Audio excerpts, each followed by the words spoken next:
Welcome to another day of the Daily Brief here at the Dakota, and I'm Jonathan Starr. Thank you for joining us. In 1940, on this day in San Bernardino, California, brothers Maurice and Richard McDonald opened a drive-in restaurant that gave rise to the fast food chain you now know as McDonald's.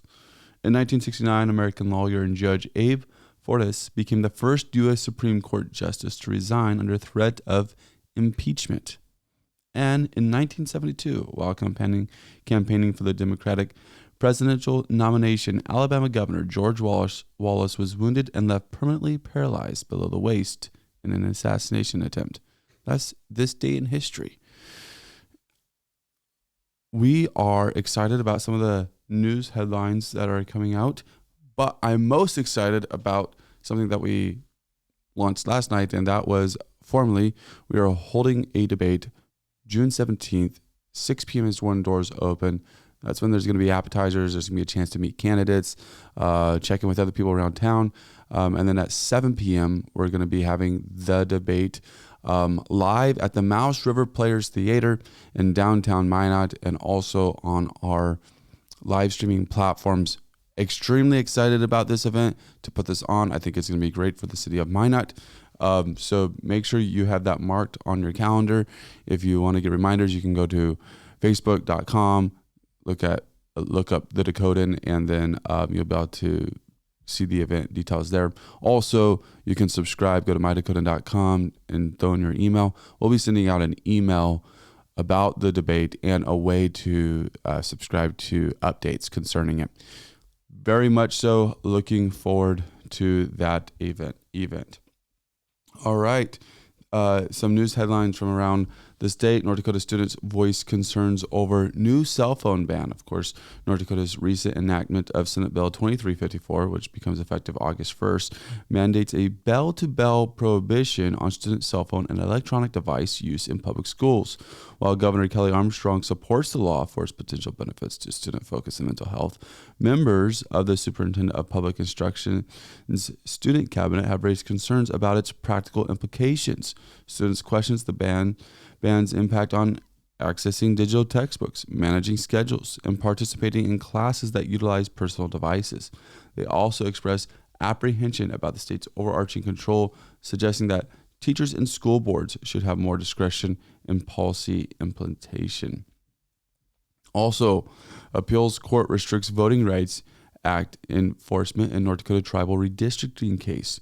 On May 14th, the 8th U.S. Circuit Court of Appeals ruled 2-1 that the Turtle Mountain Band of Chippewa and Spirit Lake Nation lacked standing to challenge North Dakota's 2021 legislative redistricting plan, overturning a 2023 district court decision that found the plan unlawfully diluted Native American voting power. The appellate court determined that private individuals and groups cannot enforce Section 2 of the Voting Rights Act through Section 1938, a civil rights statute, effectively limiting such enforcement to the U.S. Attorney General. The decision impacts voters in 7 states within the 8th Circuit, that'd be North Dakota, South Dakota, Minnesota, Iowa, Missouri, Nebraska, and Arkansas, by removing a key avenue for challenging racially discriminatory voting practices. Also, House GOP advances major tax bill featuring temporary tip exemptions and expanded child tax credit. On May 14th, House Republicans advanced a significant tax package aimed at extending and expanding elements of the 2017 Tax Cuts and Jobs Act. Key provisions include a temporary exemption from federal taxes on tipped income through 2028, an increase in the child tax credit from $2,000 to $2,500 per child during the same period, and a permanent extension of lowered individual tax brackets and the double standard deduction. The bill also maintains the corporate tax rate at 21% and enhances deductions for pass-through business income and research and development expenses. Critics argue that the legislation disproportionately benefits higher income individuals and could add approximately $5.3 trillion to the federal deficit over the next decade if temporary measures are made permanent. The bill will now move to the full House for consideration. White House considers sweeping overhaul of nuclear regulatory framework. The White House is reportedly drafting a series of executive orders aimed at overhauling the U.S. nuclear regulatory framework to accelerate the expansion of nuclear energy. Key proposals include restructuring the Nuclear Regulatory Commission, transferring certain authorities to the Department of Energy, and streamlining licensing processes for new reactor designs. The initiative seeks to quadruple nuclear power capacity by 2040, with plans to deploy pilot reactors on federal land and military installations.